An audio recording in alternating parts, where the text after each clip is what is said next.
Yo, what's up, Montana? Welcome in. It's Nuanez Now, 102.9 ESPN Radio. Appreciate you for kicking it with me. It's Colter Nuanez. We're coming to you through the Grizzly Disposal studio here at the Missoula Broadcasting Company. Grizzly Disposal, locally owned, veteran-owned, the only Bears that should be in your garbage. It's a pretty rhythmic routine right now. We're going Grizz, Cats, Cats, Grizz, high school, NFL, Grizz, Cats, Grizz, Cats, high school, NFL football. It's football. It's football season. Football is a little bit more than a week away. Can't wait for it. So today, that's what we'll do. We'll do Grizz. Talking running backs today for both the Grizz and the Cats. We'll go Grizz. We'll hear from Bobby Kennedy about the running backs, Dom Daste, the new running backs coach, about the Grizz running backs, Eli Gillman and Dylan Paine, the top two running backs for the Grizz football team. Then we'll take a break, come back and talk Bobcat running backs. Adam Jones will join us, a headliner for the Cats, a captain, and a Missoula Sentinel product who's going into his junior year as an All-American candidate. Then we'll step outside and go high school, go to the Mining City, check in with Arie Grey, the head coach of Butte High. And that's all. It's in hour number one, hour number two. And all football all the time. Our over-under win totals for the NFL begins with Brooks Nuanez. We will talk about the East divisions today, the AFC East, the NFC East. We will give you the overlook of the divisions, the broad narratives around each of the teams in the division. We'll guess what we think the over-under win totals are. Then we'll reveal what the actual lines are on the book, and then we'll pick them. So tons of fun gambling stuff coming your way. Appreciate you for hanging. You want to stream the show, you always can, 1029ESPN.com. You can also find us on the ESPN MT app. You can also find us on Facebook and on YouTube. Please follow our Facebook page and subscribe to our YouTube page. And keep on interacting with us however you can. Let's get rolling. We'll hear from Bobby Kennedy first. The Grizz running backs, of course, one of the least chronicled things of this fall camp because, well, they got the best running back in the country, Eli Gillman, or at least one of. And certainly I think that the battle behind him between Hashim Jones, the Rogers kid who's a freshman out of Arkansas, and Dylan Paine, who's a running back transfer from Washington State. Probably Finn Ridgeway fits in there somewhere as well after making the transition to running back this spring. But I think that the key for Montana is going to be able to keep Gillman healthy and then also be able to spell Gillman when they need to. And I think they want Dylan Paine to be that guy. Get things kicked out, though, with BK, talking all things Grizz running backs here on Nuanez Now. Talking running backs today, so I was just one more established positions, at least the starting goes. So, Sure. Just what have you seen out of that room, in generic so far? Yeah, I really like the depth. I mean, obviously, everybody knows Eli Gillman, and he's practiced really well. I've seen some things out of him, just finishing plays, and his effort has been really good. But Hashim Jones has been a solid guy this camp. He's still a young player, but I see him coming along every day. We got to get our pads down a little lower and some of those things. But I like the way that he's embraced the work because I think he's doing a really nice job in terms of finishing plays. Also, his protection and pass protection has been much better. So that's been really good. Dylan Paine, really happy with him. I'll tell you, he is a guy that you watched him in the spring, and I think he was feeling his way because he didn't know the offense yet.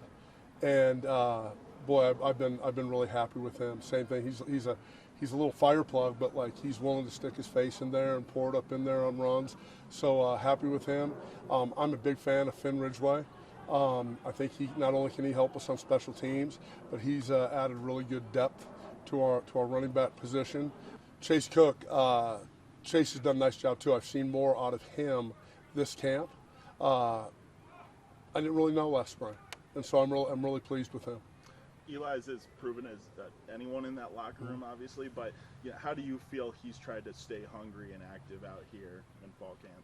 Yeah, well, number one, I think he wants to be a great player, right? I think he wants to finish the right way here, but he knows that he can affect our team in a really positive way. And so I think he's, I'm not saying lead by example, this and that. I just think he leads by his hard work, right? But I see him pulling guys aside and coaching guys and helping the younger guys. So really pleased with him, and I just think he's in a really good spot right now. He's so established kind of in that position and his role within this program. We asked Peace this last week, but when it's his final fall camp and he's coming back, I guess what were your expectations for him coming into this for a guy with his pedigree? I guess what were you maybe looking for out of him in training camp leading up to the opener? Yeah, get better, right? I mean, you can always get better. If I talk to the guys all the time about if you ever think that you've arrived, then you're probably going to stay in the same spot. Brooks Brooks Davis talked about that the other day, right? So what are you doing on a continual basis to improve? And so I've seen that out of Eli. I like it. You know, be quite frank, till about mid-season last year, I didn't really know him that well. And I see some really positive things out of him, just like I said, in terms of leadership, in terms of how he's working, how he's finishing runs. I really like where he is, but once again, right, if he thinks that's good enough, then he's not going to be as good as we know he can be. A guy like A couple more. who, he's playing last year, but I think still red shirts or however worked with a couple of appearances last year. Just for him, what step are you looking for him to kind of fill in as a young guy, kind of like Eli once did too? Yeah, so his biggest thing is, right, he'll hit the hole, and he has really good feet. He can make people miss, but he's got to get his pad level down, and he's got to show that he can hang on to the ball and be one of those gritty guys. When it comes to the conversations of workload with Eli, obviously you'd probably love to give him 40 carries a game, but you want to keep him healthy. What are those conversations been like, and how do you see that playing out as the season goes along? Yeah, running backs want the ball, at least the great ones that I've been around, whether it be Cedric Benson or, number of guys. And workload's always a thing, but, the great ones want to work. They want to work, and they want the ball. So, we can't run him down because we do have I think a deeper running back unit than we've had maybe in the past. But on the other hand, too, when he tells me, "Hey, coach, I need a ball," then we're going to listen to him. But we've got some capable guys behind him.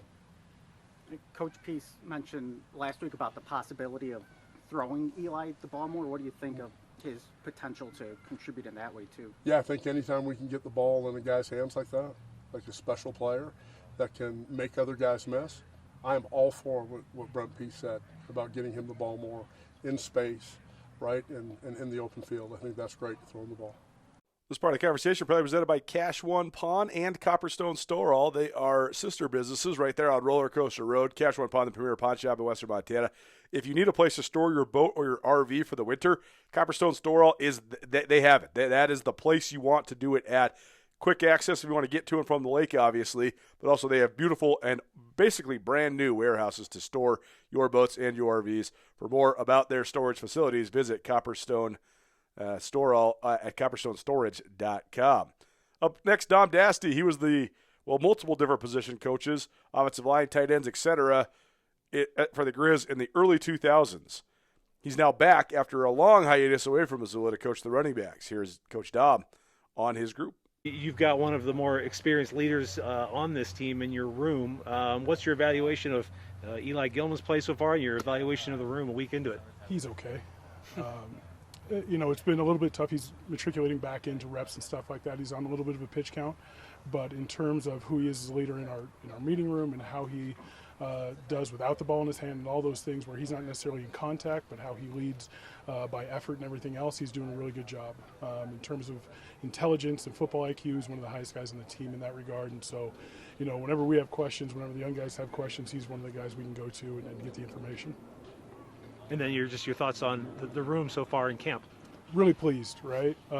With guys like Dylan, who's played a bunch of football, and Nasheem Jones, and those guys who I think are going to be special. And I mean, we're talking about guys like Chase Cook, who hasn't got a bunch of reps, but is very capable, and guys like that. And so, and even Monty's making a role for himself. And so our room is really deep, which I appreciate, and our effort is phenomenal. And so each guy's kind of carving out their own path, but they're really doing a good job. There's always room for improvement, execution, all that kind of stuff. Our effort has been really good. I'm really pleased with that side of it, but there are some things we got to get cleaned up. Add a guy like Dylan Paine, just played a lot of football. Just what has he added, just kind of in his short time? Toughness. I mean, he is a physical runner, right, in terms of pad level and how he runs the football and stuff. And so I'm really pleased with how he's running the ball in terms of short yardage and that kind of stuff. And so his physicality and all those things are a really big plus for us. Hasheem, just a young guy like Eli was, a few years ago, playing some minutes last year, and then obviously the feature this year. Just what's kind of stood out about him? How's he accepted a role like that as a young man? Yeah, I mean, I think he's done a great job of mimicking Eli a little bit, right? And I have to remind myself he's a young guy because he does things that veterans do, and his intelligence and how he plays the game are really impressive. And so it's a friendly and nice reminder that he's a young dude who's going to play a lot of football for us. When you have a guy as established as Eli, what do you ask out of him, and what do you look for in a guy like that in these weeks of fall camp? I think our standard is the standard, right? Whether you've played here 5 years and you're about to break a bunch of records, or you're somebody new like Courtney, it's the standard is our standard, and so he's held accountable like everybody else, and in terms of how we do things and what's expected. It may come a little easier for him because he understands the intricacies of what we do, but everybody's asked the same. What do you think is the most important thing for the running back room this fall camp? As always, understanding, like, we ask them to do so much, whether it be line up in the backfield, line up out wide, shift motion, all those kinds of things. And so, like I said, those small intricacies of 6 inches to the left, 6 inches to the right, understanding what the offensive line doing, not necessarily completely understanding the blocking scheme up front, but understanding, like, this is the concept of what we're really trying to get done. And we're really refining a lot of what we do. Eli's played a lot of football, but there's a lot of stuff that we're just polishing and refining with him. Keep on rolling here from Eli Gillman, Montana Grizz, senior running back and a preseason All-American here on Nuanez Now. Eli, first of all, just how's camp going so far? We're a week into it, and obviously we're just getting pads on for the second time today, I think. But how's the body feeling? How are you feeling about the room? I'm feeling really good about the room. First of all, my body feels great. Like, this is genuinely the best I think I've felt since I first got here, like physically. But yeah, no, I think we're more confident than ever this year. And then, yeah, our room is like young and talented, so I'm excited for them too. A guy like Dylan in the mix, who is a vet as well, but he's a new face but a vet. Just how much does that help as like a couple of veteran players? Like, does he help much with that, talking to the younger guys? How does that dynamic work? No, like 100%. Like, especially right after last season ended and people started kind of either graduating or transferring out. I was like wondering what was going to happen. And then, yeah, Dylan came in with experience, and it's definitely nice to have multiple older guys in the room to kind of share your knowledge across the room. Because I guess some young guys take it differently from other people, so like having two perspectives, I think helps the whole room out. So. Coach Daste mentioned you're kind of on a pitch count sometimes, but obviously like working through fall camp. So for you, when you come in with that knowledge and what you've done, like how did you maybe approach fall camp and just try to get better? I still approach it the same way. Like, every opportunity, I'm gonna try to get better as much as I can. So whether that's 20 carries or 12, like each one I think is an opportunity to get better. I'm gonna improve for myself and my team as well. So. Where do you want to improve your game the most this season? Really, like, it's really everywhere. Like, it's a tough question. Like, I really want to improve, like, as a complete running back.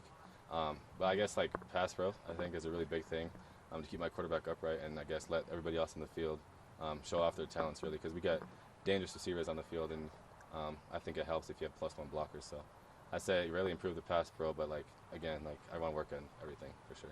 Was there anyone you looked up to in the locker room when you first got here, and do you feel like you kind of stepped into that role nowadays? Definitely Nick Osmo. Yeah. I guess really all those guys, like even Marcus Knight, Xavier Harris, Zay Child, like all those guys are like, I was like little bro. Like, I kind of showed up and just like copying them, following them around. But I feel like, yeah, like naturally, like whether I like it or not, I think I naturally kind of fell into that role, like being one of the older guys in the room now, especially if we're playing here for so long. Like, you kind of like learn everything, and like everybody starts kind of asking you questions on what to do. So yeah, I feel like I naturally kind of fell into that role. Who's on your Mount Rushmore of running backs? Nick Osmo. Ooh. Do I have to play with him, or like just people? No, like it could be like NFL guys or whatever. Yeah, okay, so Nick Osmo, Adrian Peterson. Right next to each other. I like it, yeah. Nick Osmo, Adrian Peterson, Monty Gilman, and I like Barry Sanders. Do you like model your game off of anybody, or like do you think you have a comp? That's funny. I don't know. Because I grew up watching Adrian Peterson, like a lot, but I don't run like him at all. I get like comments that I run like Le'Veon Bell, I guess, but I don't like think I model after anybody. I kind of just play, and I guess people start to pick things out. But I guess I watch Adrian Peterson, but I don't run like him, so I kind of just run around. Kenneth Walker, that's mine. Kenneth Walker is your comp? Okay, I'll take that. A guy like Hashim, I mean, he reminds us of you because he was a young guy last year as a true freshman, playing a little bit, and then obviously now this year a bigger role is expected. So bringing him along, just what stands out about him, and what's it like working with a young guy like him that maybe you can see some similarities of yourself with. Right. No, it is sweet. It's sweet seeing like how impressive he is this young too. So I'm really just like keeping his head in the playbook and his confidence up. Like, he'll be like really dangerous. He flashes like crazy potential like all the time. I see it all the time. We see it all the time. I'm just excited for him to like get even more confidence and show it off in front of the whole country, really. So. BK has been highlighting Finn a lot as well. Just was kind of, I think in spring called him a Michael Wortham type just because they can do a lot with him. But Right. Same thing, getting him in that room. What's it been like working with him? Yeah, no, it's sweet. He's got such an offensive mindset too. So I think it's sweet having like a bunch of versatility in the running back room, and then we can bring someone in like Finn who can do a lot of things, like not just run but throw kind of as well. So I think it adds a lot of versatility to the group. What have you learned over the years about workload throughout a season, and what's that communication like with the coaching staff? You know? I've learned that like the hits pile up real quick. I guess the communication with the coaches I feel like doesn't start at the early in the season, kind of like starts to trickle on as the season goes on. But I guess it depends on game situations and whatnot. But yeah, I've realized that getting hit does pile up. Whether the adrenaline's there or not, like it's gonna pile up over the years. So and I learned that the most even this last season. It's like, wow, like you can't just run around and get hit all year. Like it's gonna cause some issues. So Coach Peace mentioned last week just how good of hands you have catching the ball. So just how has that process been, getting more involved in that aspect of the offense? I think it's been great. I think it's, again, like me working on my game and like expanding it in that aspect. I feel like gives the offense more options to work with, and like makes more of a threat too, I think, to defenses. So I guess I've been working on it hard in the off season, especially because I didn't do a whole lot in the spring. So I'd just catch balls kind of all spring. So I feel like me expanding that part of my game is going to help not only myself but help us out a lot as a complete offense. So. Well, tonight, ESPN Radio, Colter Nuanez coming to you through the Grizzly Disposal Studio. Up next, Dylan Paine, a Washington State transfer running back. He gives his 2 cents on the running backs room and what it's like being a Grizz. A week now into your first fall camp here at Montana. You're here in the spring, obviously, but how has this camp been going for you and your onboarding of the offense here? Yeah, it's been going great. It's a little bit of a switch up from what I'm used to. 6 days in a row, it's hardcore, but I know the standard here. I know the standard's to win, and so that's what we're preparing for. And I've been enjoying every second of it so far. The team's really been rolling. Haven't really had any down days. Everyone's got high energy. It's been good. How much farther along do you feel now compared to spring? Oh my gosh. Spring, I've played a lot of football in my day. I played in a lot of different playbooks, but I wasn't used to the signals as much. At Wazoo, it was kind of like the quarterback would just tell you what to do every time. And so now it's like you really got to look to the sideline and get the signals. And at first that was a lot different for me. But, going through spring and then the summer, it's like second nature now, so a lot better. Playing in this room with a guy like Eli, just speak to what it's like working with him, what he's done with the program, but then also working in tandem too. Yeah, Eli's great. He knows every play that's ever been ran here. So whenever we're installing, if anyone has questions, he knows it. And I think he just kind of gives everyone a little bit of confidence. We all know he's going to do his job, and then, it all trickles down. So. For your role, just as an older guy who's played a lot of football, like you mentioned, when you have some young guys in the room too, just how do you maybe embrace kind of bringing them along, like a Hashim, who people expect big things out of Chase as well, Finn's new to it. Just how do you maybe help those guys along too? Yeah, just, again, trying to get those guys to have confidence. I think that's the biggest thing when it comes to football. You can't play without confidence. So, just telling those guys, they're good at meetings. They take notes. They know what they're doing. So just trying to bring their confidence up on the field, tell them good job after the play. If they have questions, answering their questions. That's really it. You've gone up against a lot of dudes on this defense past week or so. Who's stood out to you in your mind as someone who's tough to get by all that? That's a really good question. I think Peyton Wing. That's the obvious answer. Whenever you see him back there, you got to make a move on him. He's going to come free most likely. He's a hard downhill guy. So, I'd say Peyton Wing. When you get to this point where you obviously have a lot of camp, but the season's around the corner, just how exciting is that? Man, it's really exciting. I've never been more excited for a season. It's my last one for real this time. So I'm really excited. It's a new place, new fans, new people. I cannot wait to experience it for the first time. Because you didn't play in any games last year. So No. how are you feeling physically coming into this season? Sorry. The best I felt. I've played a lot of football, but like you said, I had a little ankle thing before the season that kind of kept me out. So I'm feeling full go, full speed, ready to go. What was it about Montana that drew you to transfer here? My buddy played over at the other school, and I saw what they did over there, and winning the championship, and I really wanted to play for something my last year, and a bowl game is cool, but I want to win a championship. And so I knew that this place was the place I was going to be able to do that at. So it was a really easy decision. How would you describe yourself as an athlete, as a runner? Like, how would you describe your game for people who may not know? Tough runner. I get stronger as the game goes on. So, I like to run downhill, but I got some speed to me too. I'd say I'm pretty balanced. I like to do stuff out of the backfield, like catching the ball, really everything. Line me up a slot, I'll run a route, anything. And then just that connection with Kaylee, just obviously a quarterback who's been here and done some big things. Just what's it like working with him and just kind of, working in tandem with what he offers? Kaylee's great. He's one of the better guys I've ever played with. If not, he's one of the better guys. So playing with him's been really, just having him back has been like big for the offense. Like he controls the offense. I know that if I get out in the open and I'm open, he's going to throw the ball to me. So I just have a lot of confidence in that guy. He has a lot of confidence in us, so it's been very smooth. Going back to Alex's question about who you faced, have you had a couple matchups with your brother so far in fall camp? I think half pads we might have collided once. Had a good little hit there. I didn't actually know it was him until afterwards, and then I was like, okay, he's getting a little bigger. That's what I knew. But yeah, he's going to be a great player too. Fun doing these position group previews. Appreciate Montana for providing the video. When we've been down there and we've made our own video, and sometimes we haven't been down there and they've made the video, and it's great to have. It's great to just have these quick little snippets to be able to talk about the different ins and outs of Grizz football. Well, it's now coming to you through the Grizzly Disposal Studio. Take a break. Keep on talking running backs on the Bobcat side of things. Adam Jones joins us next. Don't change that down. Keep it right here. 102.9 ESPN Missoula. Nuanez now, 102.9 ESPN Radio. Appreciate you for hanging. Colter Nuanez coming through the Grizzly Disposal Studio here at the Missoula Broadcasting Company. Grizzly Disposal, locally owned, veteran-owned.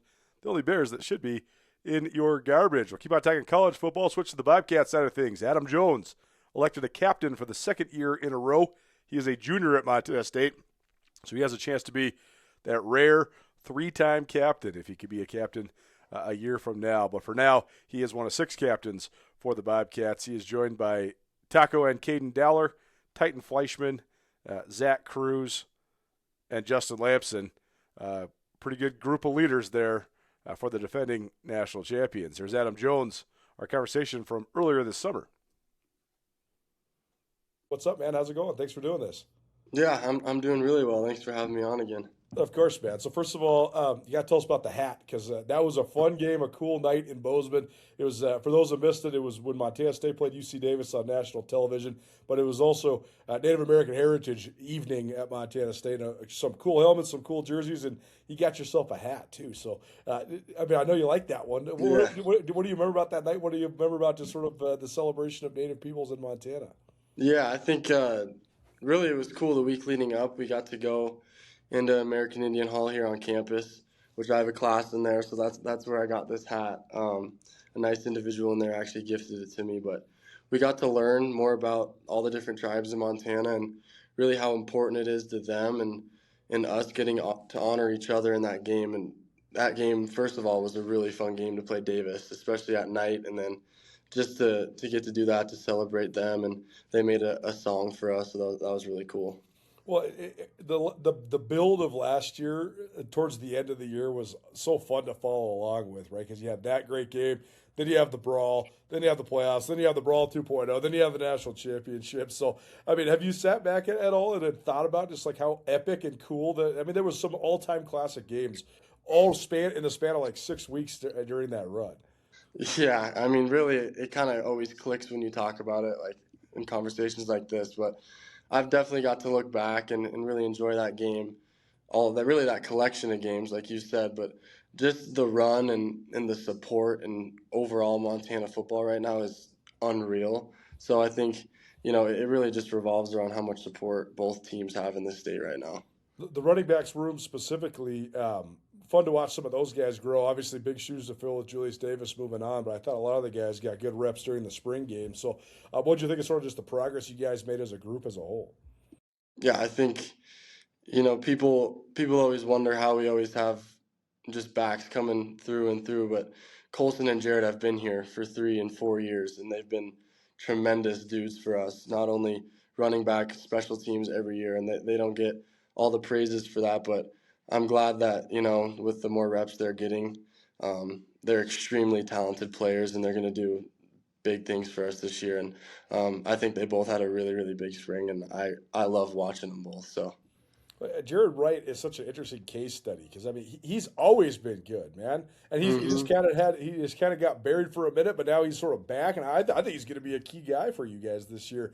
But it's a great story, right? You guys must love the fact that he stuck around, and now here he is. He's a senior. I think he has a chance to have a big year. Yeah, Jared is. If you know Jared, you love Jared. He's one of the most positive dudes on this team. He's never going to say a bad thing about anybody, and like you said, he's going to have a big year, and he's been talented since watch his high school tape. You're going to be like, my goodness, how do we have him?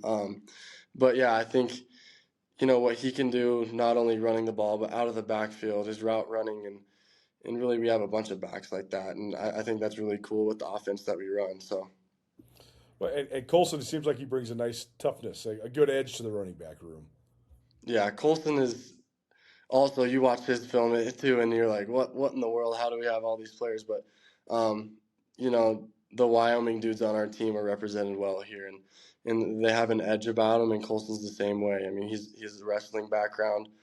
He puts his head down and he works his tail off, and he does not get tackled a lot. So, well, all the Wyoming guys were wrestlers. Now that I think about that, huh? Yeah, they all. Yeah, you don't want to mess with them. I think it helps. That helps with the toughness part of things, though, right? Those guys, wrestlers, go through so much. Do you think that's impacted the way that those guys all are as football players? Yeah, I think, the mental side of wrestling is unlike any other sport. It's really just you against that other dude, and if you're not good enough, you can get your butt whooped. And those dudes did not lose often, so they were extremely hard workers, and they always were at the top of their weight class in Wyoming. And I think just the edge that wrestling creates is unlike really anything else, and it crosses over to football really well. Montana State captain running back Adam Jones chiming in here on Nuanez Now. This interview from a little bit earlier on this year, but have been saving it for this time so we can play it back-to-back with Grizz star running back Eli Gillman. Here's more with Adam Jones. It's 102.9 ESPN Radio. The last guy I wanted to ask you about that I thought popped a little bit to me during the spring game was Cale Breslin. So what sort of impact do you think he might be able to make for you guys this year? What sort of progress do you see him make during spring?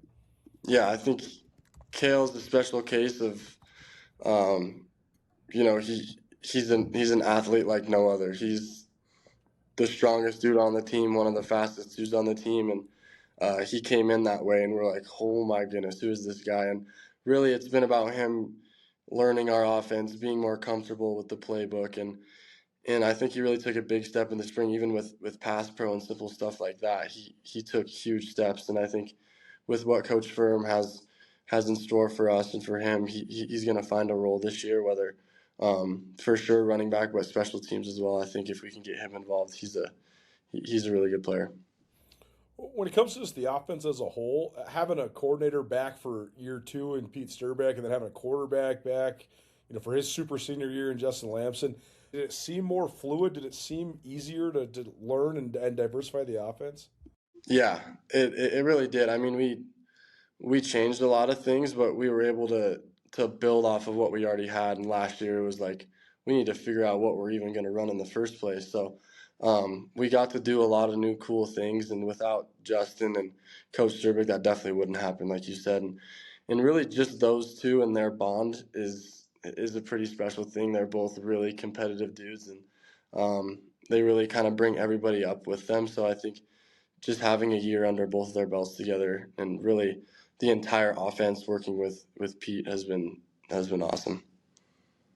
Yeah, Lamson's so funny. You're talking to him after the spring game. He's such a perfectionist. Yeah, he was like 19 of 21 for 200 yards and 3 touchdowns, and all he wanted to talk about was the one throw he missed up the sideline to Dane Steele. But just having a guy that does put that high of a standard on himself, how much do you think that just impacts the way he is able to guide the offense? Yeah, when there's a dude that's going to be that hard on himself, it's easy to follow him. And when he calls you out for something, you're never going to take it personal because he pushes himself harder than he pushes anybody else. So I think, the entire offense respects Justin a lot. And really, we didn't understand how competitive he was till we got him in a game situation. Kind of like Julius a little bit, where you're like, man, these dudes are gamers. They have a switch, and it's really cool. And Justin has only gotten better. I mean, every week in and week out, he's one of the hardest workers on this team. So. Well, what did you think of just getting your rings? I talked to Taco the other day, and he said that was at the same time cool, but also sort of like the closing of the chapter of last year. So did you feel that? Yeah, I think Taco said it well. I mean, those rings are absolutely ridiculous. I mean, I don't know how we're ever gonna wear them. They're huge. But it was a cool deal to do that. But I think, at this point we've all kind of moved on and we're on to this year's team. And I think we all understand that that's something that we don't want to forget. But we've definitely moved on and we have big goals again. What's like the reset process like? Like how do you sort of reset your mind and make it become a new year and sort of keep yourself hungry? Yeah, I think just going back to right when we came back in the winter, it was an emphasis on competing. In this team, we have a lot of familiar faces, but we're all extremely competitive and we find little things to push each other and really make the off season, a season within itself. Who's going to become the best version of themselves out of the winter, and then out of the spring. And we're always competing through that. And Coach Heron and the strength staff, I think they do a good job at, getting us in the right headspace to do that. Coach Vegan's also been through this journey before as well. So, I mean, do you think that, I mean, he seems like he knows how to go about resetting a team. Have you seen that out of your head coach? Yeah. I think the more I get to be with Coach Vegan and get to play under him, the more you respect him. You kind of see how he grinds harder than really anybody. He's literally doing whatever it takes to find, that next thing for this team, what's going to work for this team. So there's a big emphasis on taking what we think we did well, but this is also a new team, so we got to find what works and what language is going to work for this team. So, do you have any inclination about like what might be different about this team? Like, have you started to see sort of the personality transform or evolve so far with this team? I think this team in particular is, we've had really close teams, but for whatever reason, everybody on the team is extremely close. And I think with us being that close, it also is extremely competitive. So, like, when the defense has a really good practice, the offense is, not happy, and then vice versa. And really, that's just that constant back and forth, and us being able to respect each other through it, tell each other that you made a good play, but you're going to get them back. I think is the difference, and I think that's really what Coach Vegan has been building here is a family, and I think it's going to continue to grow. So, thanks to Adam Jones for the good conversation. We'll take a break. Come back. We'll talk some high school football. Arie Grey, the head coach of the Butte High Bulldogs, next. High school football preview series continues, presented by Vertical Raise, the elite online fundraising platform. We're checking in now with the Mining City. Arie Grey, the head coach of Butte High, joining us, Coach. Appreciate the time. How's it going? Oh, great, man. Great to hear from you and chat about a little ball.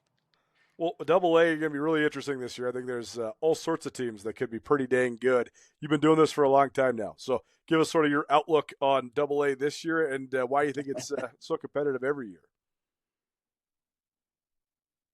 Well, I just think right now in the Double A you have like great coaches, but a lot of kids that really love the game of football. And I really think that you can look at both universities and all of the frontier schools being as competitive as they are. And so then these kids are like, man, I can go play college sports and college football at a really, really high level and do some really amazing things by just realizing that this game of football is going to give me a future.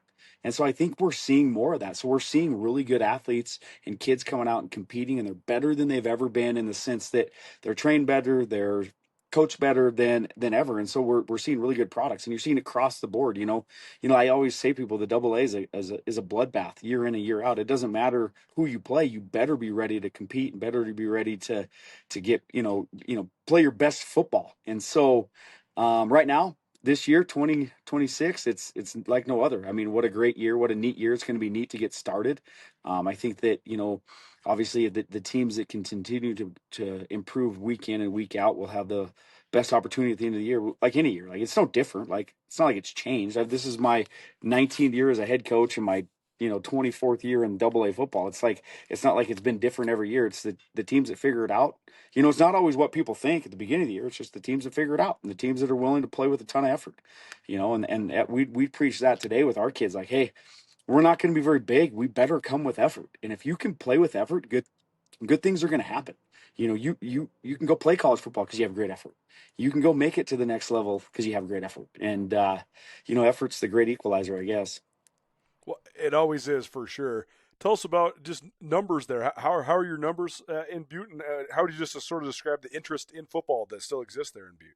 Yeah, so neat thing for us is we're about 115 kids in our program, which Awesome. For us that's about 10% of our program. We are our school. We always talk about we feel like we're one of the few schools that gets about 10%. A lot of schools get it, but we that's kind of our deal. Get 10% of your student body, and I think that's pretty neat to have as a program. I think that speaks volumes for our kids that want to work and compete and to grow. Today to get kids to do things is tough. Not that I shouldn't say to do things, because they are busy. They're doing a lot of great things and they're doing amazing things, but to be a part of sports and to be a part of athletics and to be a part of those things where they have to be counted on, they have to be held accountable, and to do those things is something that's super important for them. It's different. Like, they're doing all kinds of things. They're participating in other activities and other things. They're just not participating in the team stuff across the board throughout the country because there's just so many things to do. When I was growing up, you had football and that was it. You didn't have anything else. Right. Or even like you have football or soccer and those things, you had those things. But now there's so many cool things that these kids can do. Like, I'm like, man, I'm not sure I would have played sports if I could have done all the cool things that these guys did. And it doesn't look like it was, it's hard, but it wasn't like it was like mind blowing and you're getting the crap beat out of you every single day. But so, yeah, it's like, I love our numbers. I love where we're at. I think we're lucky with where we are, we have some small, really, we have a big freshman class. We'll have almost 50 kids there. And then we're right where our numbers are about. We've been able to retain our kids as much as we can. Well, very cool. Arie Grey, Butte High head coach, joining us here on Nuanez Now, ESPN Radio, as well as the ESPN MT app, and streaming live on Facebook as well. Tell us about your team then. Are you a senior-laden team? I know you've had some years recently where you had a ton of seniors. Is that the case this year? Yeah, we're 19 or 20 seniors right now, and so I think numbers, neat senior class, really neat group. Obviously, I've got to be around this group for a long time since my son is a senior this year, and so it's been neat to watch them grow as they go. We are our skill kids are going to have to carry us early in the year because they have a lot of reps, and our bigs are not as much. They're a little green, and it's going to be kind of a fun process to see them go, but that's what makes it neat. Like, that's where we are at in Butte. The neat thing about us is you're not going to ever stack. Like, we're not the reload type thing. We're going to build every year and we're going to grow every year. And we're going to be a little bit different of a team, each year. And so that's where we're at right now. We're a group that skill wise, we're really excited with what those guys can do. Bigs, man, once they figure it out, they're going to be a fun group. So it might take them a few weeks, and that's okay. We want to make sure we get the best product on the field at the end of the year. And if those young kids can grow, we're not huge. Like I said, we were talking before we started. It's like, that mining for all those years, those mine shafts just, messed our size up, and but we're going to be mighty, and that's the thing I think that's important for football. Like, hey, we're not gonna stroll. You're not gonna get off. I told the kids today, we're not gonna get off the bus, and we're gonna be like, man, we're way bigger than those guys. We're gonna get off the bus, and we're gonna be like, we're gonna have to fight every single play and grind and compete, and then who knows what happens at the end of the game. Well, I got it. Last time I ran into you was at Marty Mornoweg's quarterback camp. I got a chance to see your quarterback, who also happens to be your son, who's a senior leading the offense. So tell us about just that position and how you've seen Raider grow over the years, and maybe what he brings from a leadership perspective to your football team. Yeah, that's a neat thing for us. Obviously when he was younger, the big thing was is like, hey, you want to be the leader of our program, and so play quarterback, which we know is probably not his natural position. But as it's super important. We've been very blessed here to have some great quarterbacks come through our system, and play for us and do some amazing things, later on and throughout their career. And so for us, we need you need a strong leader at quarterback, and that's one thing that Raider brings. Like he's the guy that brings his lunch pail and works extremely hard and makes sure that everybody's doing what they're supposed to be doing.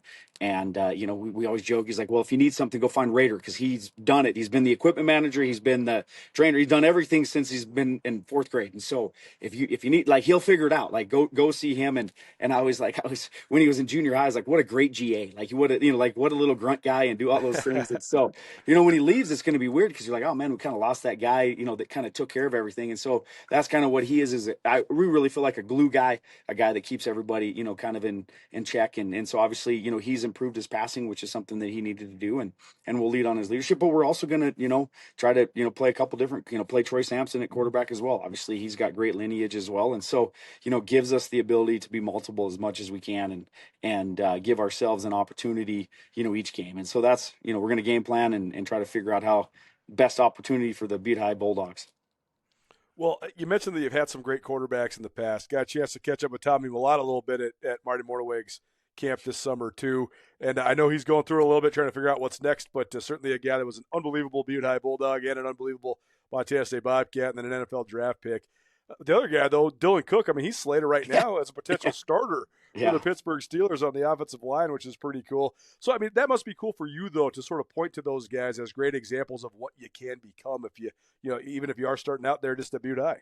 Yeah, obviously we had Dylan in the wrong spot. We played him at quarterback. And so, But, and it's great to have him run our program. Like Tommy's with us right now, so he's been at practice the last couple of days. So that's been kind of cool to see, him work with our quarterbacks and with our receivers and our team and stuff. And then Dylan's around quite a ton in the summer and when he gets back from, the end of the season. And so to have those guys, you look at, it's not hard. Then you throw in a Colt Anderson. It's not really tough to look at, Butte, Montana, have 3 kids and, since, 2011, in the NFL. Like there's not many people that can say that. And so, if you have some dreams, I think that we're the community to look at. We are the dreamers, and let's continue to dream and get things that people didn't think we could do. Is there a common factor between those guys? Like, is there a personality trait? Because they're all different sizes, right? Different positions, all that. But is there something you think that in their mental makeup that helped them reach that level? Oh, definitely for all 3 of them. Grit. Willing to believe in themselves and do things when other people didn't think they could do it, and grit, just knowing that, they're not going to take no for an answer. They're going to do everything in their power to give themselves an opportunity to be successful. All 3, it's neat. And I don't, that's probably a Butte trait type of thing. People here, they just know that I got to bring my lunch pail. I got to work hard. If I don't work hard, I'm not going to be successful. And so, I think that's probably the common, they are similar. They're neat, and their personalities are different too, which is so cool. It's such a neat thing. It's cool to get the 3 of them together and when they're around, and hopefully we can get them all 3 together a little bit more and they can be around things, but they're all super busy and very successful, obviously, because of their work ethic. Arie Grey, Butte High, joining us here on Nuanez Now. Our high school football previews continue here on ESPN Radio. Last year, I know you ended the season with a couple wins in the regular season to get into the playoffs. So do you think that gave you some momentum going into the offseason? And how can you sort of build on what was a strong finish to your year last year? Yeah, I think you always you take something from the previous year, what do you got to get better at? And one of the things that we took is we had to be more accountable, in the off season, more accountable in season.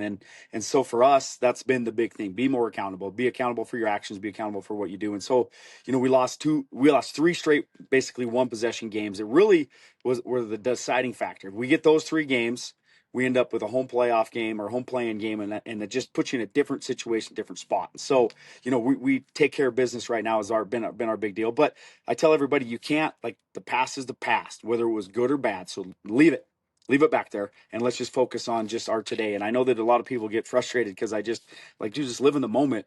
And I don't want to really talk about what happened in the past. I don't really want to talk about what's going to happen tomorrow. I'm more worried about this 5 minutes in front of me. And if I can enjoy that 5 minutes and have fun and grow from it, then why does it really matter what happened before or what's going to happen in the future? Defensively, what do you hope your identity is? What do you hope your strengths are? we're gonna defensively. We're definitely gonna have to be. Once again, we're not very big, so we're gonna have to move around and we're gonna have to disrupt. Be very disruptive.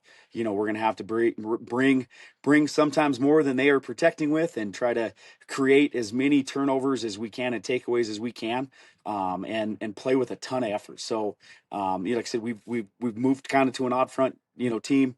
We did that last year, and so this year we're gonna have to be able to bring guys from different spots and play super physical. Once again, we're gonna have to lean on our skill kids. They're the depth of our offense and our defense, and so if we can lean on those guys early in the year and let those bigs get some confidence, we're gonna be all right. Last thing, then, what do you think will be the keys for you guys? Like, what are some of the things you need to do well as a football team to have the success you need to have to be back in the playoffs? Number one for us is we got to protect the ball and we got to create turnovers early. Last year we struggled with that. And so that's been something that's super important with our quarterbacks and our backs and our receivers, making sure we're protecting the ball. And then defensively, we were not happy with how many turnovers we created. We have got to do a better job of creating turnovers. If you can play with some max effort and you can create turnovers and you can protect the ball and have big plays, it's a simple game. You know what I mean? It doesn't matter. Like the field, we want to be able to stretch the field horizontally and vertically, offensively and defensively. We want to eat up some grass, and since the other teams are going to do the same thing for us. So turnover margin is huge. If we can win that and win those things, we're going to be all right. And then obviously, we're really excited about our kickers. We have, Tegan Duffy's, back as our kickoff specialist guy. And so if we can flip some field position, I think that's going to, like we talk all the time, man, the longer they got to drive, the more mistakes they're going to make. Well, Butte High opens up at Bozeman Gallatin next Friday night, so it's getting closer and closer. We're certainly excited about high school football. Arie, we appreciate the time, man. Thanks so much for being here. Good checking in, and best of luck with your opener. Hey, thanks, man. It's always great to be on the show and get a chance to chat a little football. And you do a lot of great things for the state of Montana and for football. I think that, there's great football in Montana. The more that we can get it out there, the better. And I think that there's a lot of people in our state that should thank you guys for what you do, because you put them on the map. So thanks a ton, and we're looking forward to the 2026 season. Prep Extra, proudly presented by Vertical Raise and Farmers Day Big. Vertical Raise is the elite online fundraising platform. If you want the biggest checks for your high school sports organization, visit verticalraise406.com. Pete Hamill from Vertical Raise will be back in studio with us every week to do the Vertical Raise Class AA Player of the Week. He'll be in next week. We will do a Class AA preview, sort of the who's who, the contenders, some of the top players we're excited to watch. And then each week after that, we'll have a Vertical Raise Class AA Player of the Week. So very much looking forward to that. Love giving the kids the trophies and giving them the accolades. Maybe we'll even implement some interviews this year as well. You'll be able to hear that certainly in Nuanez now in the afternoons, but we'll probably play some snippets of it as well in our new morning show, which also debuts on Monday. Tutel Nuanez back for another run. If you are new here or you are unfamiliar, Ryan Tutel and I did a show between 2017 and 2020, and then Ryan went on a wild adventure, and now he's back after me doing this solo for 5.5 years. So have no fear. This show will remain, but Ryan will also be in the fold with us every weekday morning between 8 and 10 a.m. We are so thrilled and very much looking forward to it. Hour 1 in the books, Hour 2 coming your way. Brooks Nuanez, all things NFL. We will talk about the AFC East and the NFC East, and we'll give you our picks for our over-under win totals and division winners. That's all coming your way. Don't change that dial. Keep it right here. It's 102.9 ESPN Radio.